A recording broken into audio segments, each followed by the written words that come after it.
The first thing we're going to be talking about is the fact that the US President Donald Trump and the Israeli Prime Minister Benjamin Netanyahu met twice in Washington this week in a space of just 24 hours, pushing for a ceasefire deal in Gaza. Well, what came out of that? Well, no deal yet, but Netanyahu is saying he will nominate President Trump for a Nobel Peace Prize. Angie, I mean, clearly the source of a lot of frustration for President Trump, trying to get a deal done.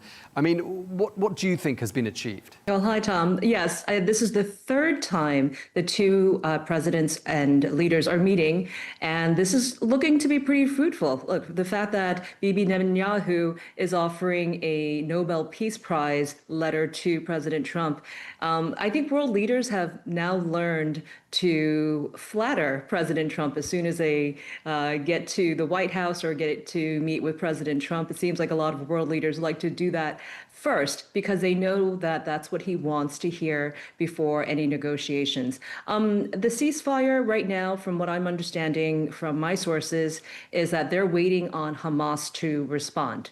They want to do a prisoner exchange. They want to do hostage release, live hostages released. As well as, and President Trump is trying to push for more humanitarian aid to go into Gaza. He is seeing the images. He does not like to see starvation and famine. That's what's being reported back to the White House. He is asking for a U.S.-led humanitarian aid, squeezing out the UN from the process.